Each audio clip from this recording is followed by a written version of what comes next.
Hey everyone, Johnny Boy here, and welcome to 7 Days to Die, a game with a very misleading title, I must say, because it's giving me 7 days to live is a very generous assumption. If anything, I have about 1 hour to survive. But, regardless, this is a very cool survival horror crafting game in which the goal is to survive as long as possible with zombies trying to kill you at every step. But the catch is, every 7 days you're alive, a horde of zombies will try to kill you, and that horde will increase in both difficulty and number the longer you're alive. The goal for this series is to survive up to the 7 days, and then after the 7 days, depending on feedback, I'll keep going until I die. Which more than likely won't happen because I am notoriously greedy and am very likely to kill myself in a number of dumb ways. So with that out of the way, let's get started. Now you're going to want to click New Game and then go over to your tabs over here and click on Basic. Once you're here, it's normally set to Adventurer mode, but I have it set to Nomad because I'm experienced with this game and I like to have a little bit of a challenge. What you're going to want to do, if this is your first time playing, or you're by yourself in general, set the XP multiplier to 175%. This will help you out tremendously and give you a general feel on what build paths you want to go on, because there is not one way to play this game. You could go a melee build, you can go an intelligence build and set up turrets, you could go for a sniper build, a bow and arrow build, any of that stuff. This game is very flexible with its build systems, but if you're on your own it can be harder if you go one direction instead of another. But I don't think that's going to matter because more than likely I'm going to die. One more option you might want to click if you're so inclined is over here on the Advanced tab and Drop on Death. I would suggest putting nothing on Drop on Death because it is a chore to go and get your stuff after you've died if you're alone. If you're playing with friends, then I guess it's fine to drop things on Death because it's not that big of a deal. So with everything out of the way, let's get started. Okay, so this doesn't really matter. What does matter is the first quest. You see down there right above your little toolbar, you have a little 1 of 8 quest number that you're supposed to complete. Once you have finished all 8 tasks, you actually get a few skill points to spend without leveling up. So that is a very good thing to get done, and I am going to be doing it very quickly. So you're going to want to start off by punching a bunch of these pieces of grass, and then making your bedroll, and then continue running around. You're going to want to look for, it looks like dead leaves like this. You punch that, you get 3 pieces of wood. Normally you'd start hammering around the trees to get wood, just like any other crafting game, but in this game, up until you get your stone axe, you're going to want to stick to the branches that are on the ground. Okay, now that we got all the materials, let's make our stone axe. Now, you see how it says level 1? This is because my crafting skill is not at a very high level. If you go to your skills, go over to the strength tab, and then look at your construction perks, I have 0 of 5 in each one. With every point that I put into this, the quality of this will get better. So if I do 1, it'll turn into 2, 2 and 3, and so on and so forth. Now once I get skill points that I can spend, I can automatically get this one, but for every level afterwards, you have to meet a certain criteria. Like this is Strength 2, Strength 3, Strength 5, and I believe this is Strength 7. Yeah. Those ones in particular are very good to get because they'll help you with the destruction of tiles and building up your base, which is something I'm going to be doing a lot of later in the series. We're going to want to break down a tree, but simultaneously while doing that, we're going to make what the quest is telling us to make. So we're going to make a plant fiber shirt and plant fiber pants. And then once those are finished, we're going to go to our menu, press W on both, and then quickly equip those. So now that we finished chopping down those trees, we have plenty of wood for basically whatever we need to do right now. So we're going to make a wooden club, and then we're going to start looking around for bird's nests, like this. Inside the bird's nest is going to be a feather or an egg or both. Never really anything else. The reason we want that is because the quest is going to require us to make a bow and an arrow. So we're going to make a bow and an arrow because I got unlucky and found 1 feather instead of multiple feathers. And once that's done, we're going to set it to our toolbar, and you can go to your bow, and pressing R loads your arrow, and that's how you fire it.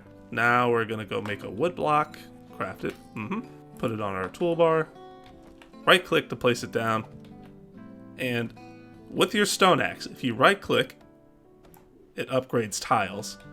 You can continue upgrading tiles with more wood, but it says that I need, I believe that's cobblestone to upgrade it further. If you want to make your own base, you're going to need a lot of cobblestone and a lot of wood to make at least anything decent. Now we're going to have to go get some more small stones. Small stones, at least in this update, can be a pain in the butt to find unless you happen to be next to a snow biome, which I got lucky and I'm right next to a snow biome. See, you can see all of these small stones right here, but when you look at the grass biome, it's a bit trickier to spot. So I'm going to pick up 5 for now, and now that we got that, I'm going to make the campfire and pick up some more small stones because I can never have enough. Okay. Now that I've got enough, I'm gonna put down the campfire, and we're finished with the quest. And we have another quest to go to, which is find a trader, which is 1 kilometer away. I'm not gonna do that because it's not as important right now. Finding a trader is helpful, but you don't really have to seek it out. And since we completed that, we got 4 skill points. What I'm going to do is I'm going to upgrade my strength 1 time, go to construction perks, go to miner 69er twice, and then go to motherload once. Miner 69er makes you do more damage with tools to blocks, so like I'll be doing more damage to trees and stones and stuff like that. This is good for resource gathering, as is this, the motherload. Whenever you like start harvesting like grass or trees or rocks, you'll get more from it. So like say if I hit it 1 time instead of 1 wood, I'll be getting 2 wood for smack.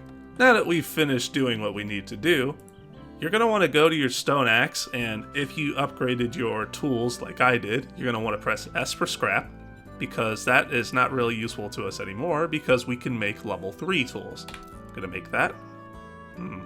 And now we have a level 3 stone axe on us. And I'm going to see if I can make a stone shovel. Yeah, there we go. This is always useful to have because there's whenever you go to traders, they can give you quests to do things, and one of the quests is to dig up buried treasure. Besides that, something else that you want to dig up is clay, and you use clay to make forged iron and stuff like that, which is a pretty nice thing to do. Those things are a pain in the butt to deal with, so I'm going to ignore that chicken, which could have given me really good meat, and just run away. Oh, there's a chicken behind us. Couple chickens, actually. Let's see if I'm a pro. Listen, nobody saw that, okay? Nobody saw that. Ooh, pain pills. Painkillers are a very good thing to have because they'll heal you up. The only downside is that whenever you use them, they'll dehydrate you. There is a food and hunger. There is a food and hydration meter at the bottom of the screen there. You can see the green icon below the toolbar and the blue icon below the other side of the toolbar. And you're going to want to keep these filled up periodically. This note is useless, so you can throw it away. I'm going to run back. And now let's talk about the difference between power attacks and normal attacks. So, normal attacks, they don't take up much stamina and you can do a little bonk. But power attacks take up a lot more stamina and they can do something like that. Usually if you get a good power shot onto the head, it knocks zombies down to the floor unless they're a bigger version, and if you do it again, it kills them. So that's a good thing to keep in mind. Although it does cost a lot of stamina, so unless you have perks that essentially help you with that, I would avoid using power attacks unless you're sure you're going to hit them in the noggin. That is a pig. Or a boar. They're generally passive, but if you shoot at them, they will charge at you, so you might want to be careful unless you think you could take them. Most animal mobs in this game are actually a pain in the butt to deal with because they can do a lot of damage very quickly. As far as I know, there's chickens, wolves, boars, bears, cougars, vultures, and probably some other things that I'm forgetting about. But among those things, the ones that you want to watch out for are the bears. Bears are a nightmare, as well as dire wolves, but let's not talk about those because I don't want them to show up. Bears in general, they take like 4 to 5 shotgun blasts to take down. They are a pain in the butt. So if you ever encounter one, slowly turn away and start running. So you see these bones on the road, you're going to want to start smacking them. And you see we got 6 bones right here. We're actually going to want to go to recipes and make a bone knife. Bone knives are used to cut up animal carcasses. You can get rotting flesh from like undead animal spawns, or you can get regular meat from stuff like chickens or wolves or boars or stuff like that. Getting meat from animals is pretty essential in this game, so try to get a knife as early as possible. It's generally a good idea to walk up to cars like this in this road and search it if possible, but you might want to make sure that there's nothing around you when you're searching because it can take a while without the proper perks. In general, if you don't know where to go, you can start heading to the trader because more often than not, the trader will be right next to a town, and towns are where you want to be to get your supplies because the first thing that we're going to be doing for the next few days is looking for basic supplies. If I could find a construction store and get tools, that would be nice. If I could find a bunch of medical supplies, that would also be nice. And a farm would be a very good thing to find because there's always corn there. And corn is something that you can grow yourself or you can just get a decent amount of it from a farm. So now that we've walked into town, let's see what I find. So one unique thing about this game is that bonk. You can see there I missed his head so he didn't fall down to the ground. I believe I hit him in the hand, so that's why he didn't fall immediately. Anyway, one unique thing about this game is whenever you see signs like this, doggos, that's not just a quirky name. Usually whenever there's something like outdrink the bears or something like that on bar signs or doggos, something like that, it is telling you what is going to be inside the building. So, since I said I don't want to deal with dogs, I should probably not go near that building. Legolas, what do you see with your elf eyes? Wabbit. Stop Tokyo drifting, rabbit. Never lucky. Remember how I was talking about cobblestone? This is where you get it. You click, and there you go, 35 cobblestone. This is what's used to upgrade your blocks further. I believe it'll actually look like this whenever you upgrade the wooden block one more time. Either that or it was iron and then cobblestone, but I digress. Whenever you see these, it's a general good idea to try and dig it up, because you can never have enough of those. A unique feature of this game is that upgrading materials and digging materials gives you experience as well as killing things, so it never hurts to just take whatever you see.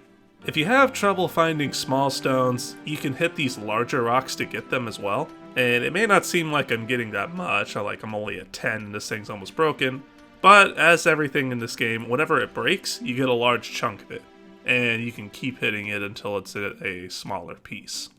There are a bunch of different buildings that you can look for to get materials, like I believe this is a kindergarten, and schools and kindergartens have, they usually have dirty water in the restrooms of the area, as well as a bunch of clothing if you go look at the lockers. So I'm not going to go there right now, but there are unique pieces of clothing that give us certain benefits that I will be looking for, just not at this moment.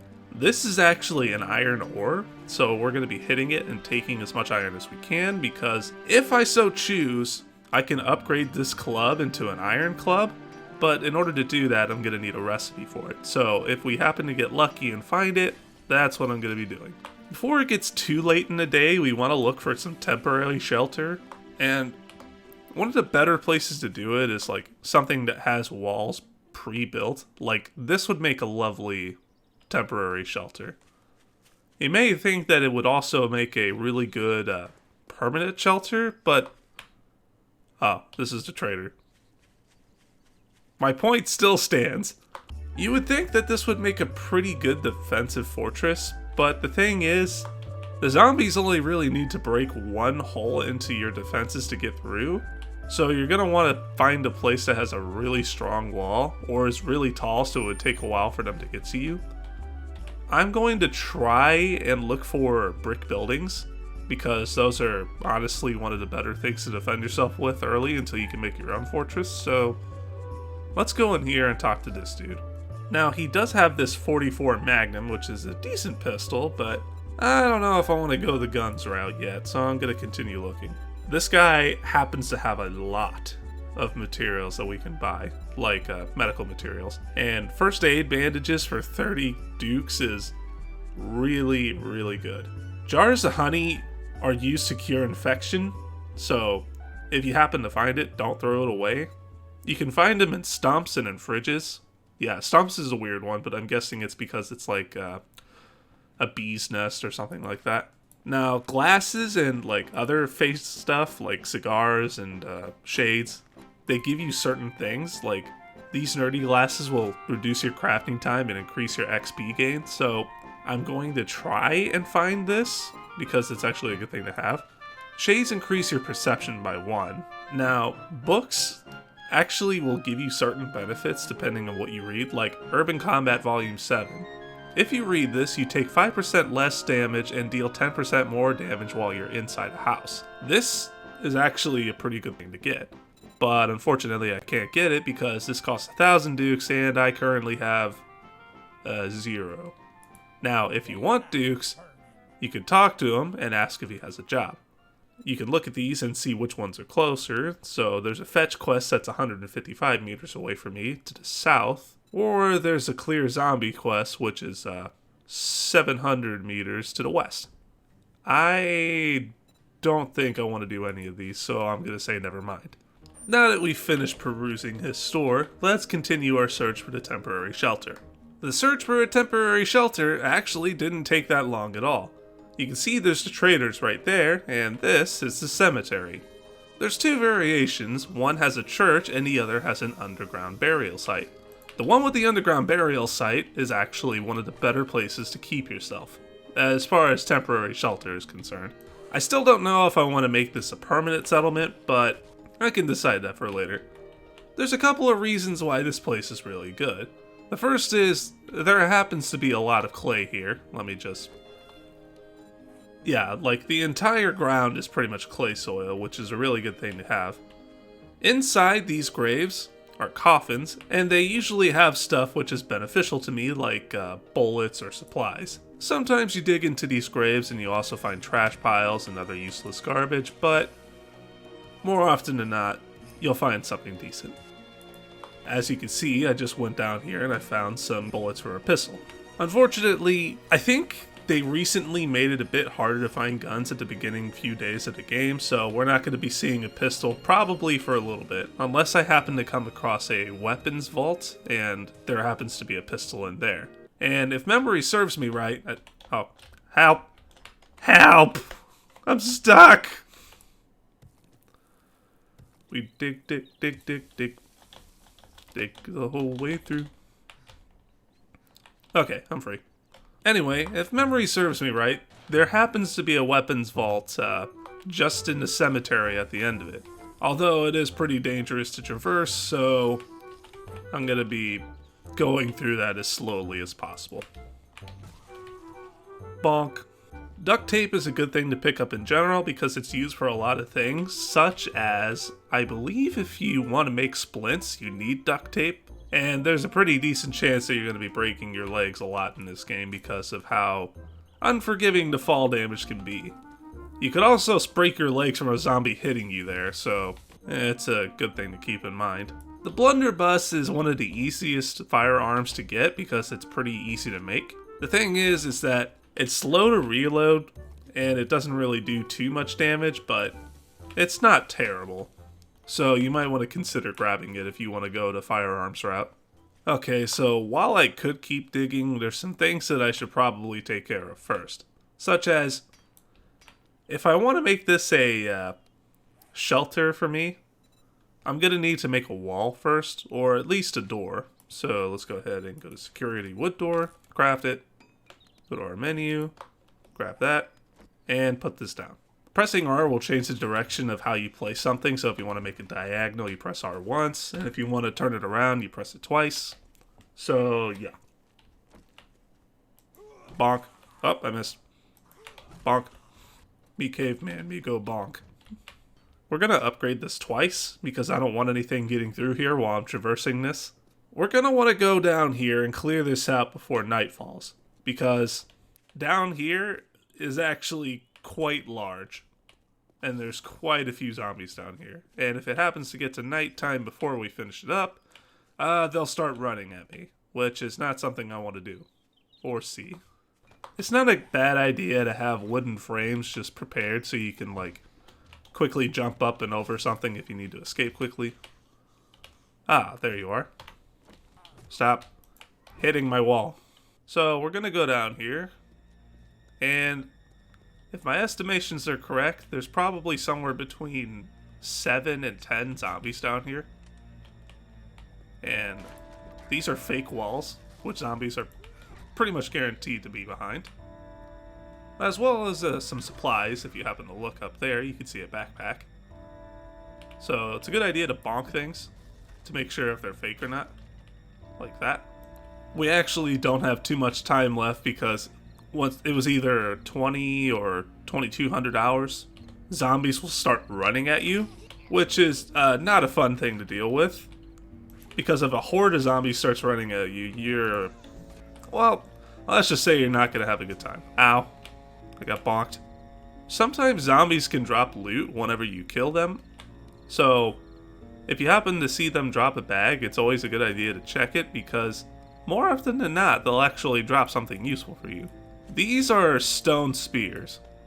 Stone spears can be thrown or used to jab into enemies. Let me just do that. Break that wall. Yeah, that's perfectly normal. Just hanging in the air like that. Uh-oh, my club's about to break. I didn't see that. Yoink! Got him right in the noodle. If you happen to like a specific weapon tree, like if you really enjoy using spears, there are skill upgrades that are specifically detailed to play along to the style that you choose. Club. Ah, no! The item's broken. Weapons have durability in this game, so it's a good idea to keep track of that, unlike, you know, me, because I didn't keep track of that at all. It's not a bad idea to have multiple weapons just in case one of them breaks or you run out of ammo. So I'm going to be switching between the bow and arrow. The bow and arrow. The freaking bow and arrow. That's okay. I don't know why that made me laugh, but I'm going to be switching between the bone knife, the bow and arrow, and the club here to hopefully finish this off before things get too dangerous. Okay, we have successfully cleared out this crypt. Now it's time to get our rewards. So, as you can see here, there's a weapons bag. Let's go ahead and search it. And we didn't get too lucky here. We can scrap our primitive bow because we happen to find a higher leveled one. But only one level higher, so it's not that great. There's also a reinforced chest, which usually has quite a decent amount of stuff in it. And we have padded gloves, but I think we already have some. Yep, we do. There's a scrap helmet, but since I have light armor and I don't really like heavy armor that much, I'm going to scrap this. And there's triple pocket mod, which increases our carrying capacity by 3. As you can see here, there's these little symbols that indicate if you hold items up to this point, you're going to be over encumbered. But if I equip this onto something, I'll actually be able to hold a little bit more. Go to our modifiers on the padded hood. And there you go, triple pocket mod. Don't ask me why I have pockets on my helmet. That just seems really weird to me. So, here's blood bags. These can be used to make medkits. And this is steroids. It increases your running speed and carrying capacity. So, if you happen to be looting an area and you picked up way too much stuff and are in danger of staying out way past dark and zombies are going to be following you, it's a decent idea to pop one of those so you can run home and not die. Since we're going to make this place our little shelter, we're going to go ahead and put our bag down, and there's our respawn point. If we die, we're going to end up right there, which hopefully won't happen. There's a safe up here, but it's locked and I don't have any lockpicks, and I also don't feel like spending a good 10 to 20 minutes hammering away at that so I can get into it, so I'm just going to be ignoring that. If you look at this isn't a texture glitch. It's a little out of place thing that indicates that there's something underneath it, or that there could be something underneath it. So I broke that, and there's a weathered backpack in it. Inside is a can. You might think this is useless, but if you mix that with snow and boil it, you'll get some dirty water. I think. It was either dirty water or purified water, so if you see something that looks out of place, maybe check it because you never know what you could find. Now, since it's nighttime and I want to be a little bit more quiet, let's talk about the stealth mechanics in this game. Whenever you crouch, if you're not moving at all, you have a stealth of 3, which means that it's very, very unlikely that things will be seeing you unless they're looking directly at you. And even then, it's still hard to see. Things can increase it like moving around, which will bring me up to 18. And then there's trash on the ground. If you step on it, it went up to 22. It's even louder if you walk up to it and just step over it normally, because there's an audible crunch. So, you can just go ahead and break those if you don't want to make any noise. Yeah, you can see these zombies are much scarier at night. Their eyes are glowing and they're moving at much faster speeds. Also, she broke a hole in my wall. Not nice. Yeah, take that. Of course, she might have been a different variety of zombie. Sometimes zombies can vary, and they're a little bit stronger than the normal things you'll come across. So, if you happen to see zombies that look a little funny, like their eyes are glowing or they have a green hue, be careful when running at them and trying to take them out, because they can and probably will murder you. These things right here are spike traps. These are going to be our best friend whenever we make our own base, whether I stay in this one or go find a different one. We're going to be surrounding our base with these things because zombies in general run into them to try to get to you, and if we have a line of them, like multiple rows, then more often than not it'll be enough to take it out. But there are zombies that can jump over them and birds that can fly into your base, so you gotta be aware of that too. This game is pretty interesting when it comes to looting things, because if you look at this and see that it's empty, within, I think, a week in-game, they'll actually respawn items. Like, items will be generated inside of it. So it's a good idea to, even if you don't want an item, just to empty it out, like this. Say if there's a piece of moldy bread in there and I don't want it, I can just drop it. And that'll be good enough. As long as it's empty, it'll regenerate items. We're gonna be trying to be a little bit quiet, but it's a good idea to come out here and dig up these graves so you can get the supplies. So let's try and get these supplies while being as quiet as possible. There's an empty jar. If you're next to a source of water and right-click it with an empty jar or a can, you'll fill it up with water. But don't drink that water because dysentery is a thing in this game and it is not pleasant to deal with. Now, these weird plants are cotton and chrysanthemum.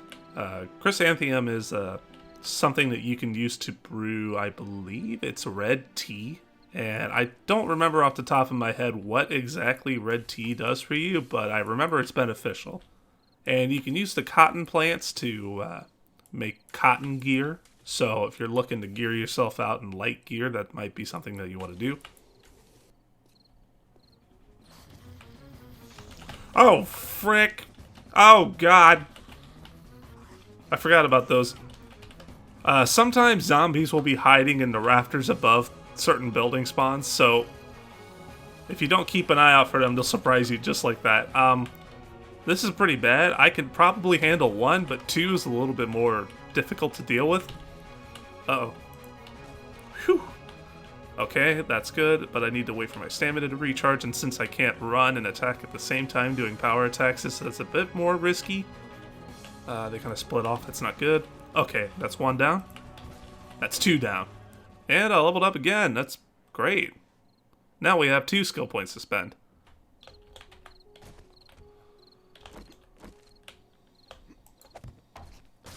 What the f...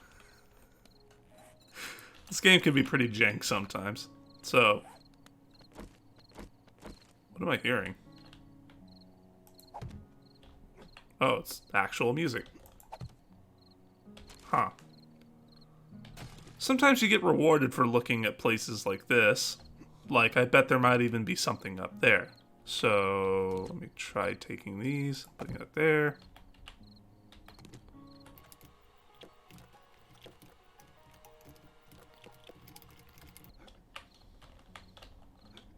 Oh, come on. Fine. Really? Thank you. Hello, darkness, my old friend. Remember how I said this game was pretty unforgiving about leg breaks and sprains? There's an example of it. I couldn't have fallen more than 5 feet, and I sprained my leg. And if I move too much, like such as sprinting, I'll break it. So now I have to make a splint, which requires 1 cloth fragment, 2 wood, and 2 duct tape. Which, thankfully, I found in the trash, otherwise this would have been pretty annoying. Why can't I use it? Ah, I guess since it's just a sprain, it doesn't, yeah, if your leg's broken or your arm's broken, that's when you use it, but sprains just need to heal on their own. And as you can see, the recovery time is 9 minutes. That is pretty brutal. But we're probably just going to be staying here for the rest of the night anyway, so it's not a terribly big deal. It's just a bit annoying. Music's pretty nice at nighttime. Oh, hey, another one of these. Let's see if there's anything under this tile. Alright, food. Cat food. Yum? Oh, mushroom spores. That's interesting. There are perks that can allow you to be a farmer if you really want to go that route. It's not a bad idea, and you can grow your own food, so you'll never have to worry about hunting or actively going out to search for it, but it's a bit taxing on your skill resources, so that's generally something you want to do if you're planning on going multiplayer in this game, which playing with other people in this game I generally find to be a lot more fun than playing on your own. Also, I never opened up this working stiffs box. These generally have pretty good tools, but knowing my luck, there'll probably be nothing in it. Yeah. Level 2 stone axe. That was about as unlucky as I could have gotten. But we happen to get more lockpicks, so let's see if we can lockpick this. Hey, there we go. Let's hit it.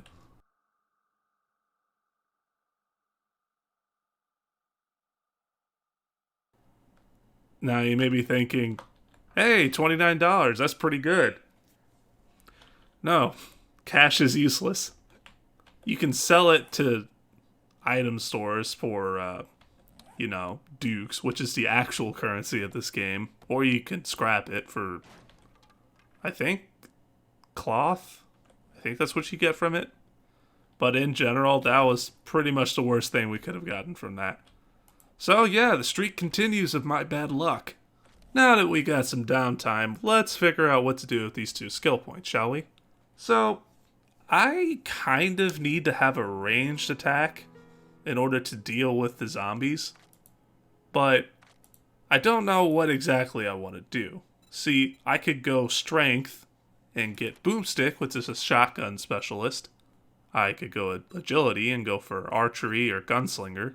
I could also go intelligence and go for turrets, or I can go for fortitude and go for machine gunner. But I'm not exactly sure which one I'm going to go for yet, so let's take a look at what else we can grab. So since arrows are generally easy to make, I might just go for that and level up archery. Now we can make level 2 crappy bows. But since it's daytime, I think I'm going to call the episode here. In the next episode, we're going to gather more supplies, find out more about the world in general, and try to figure out where our permanent settlement is going to be.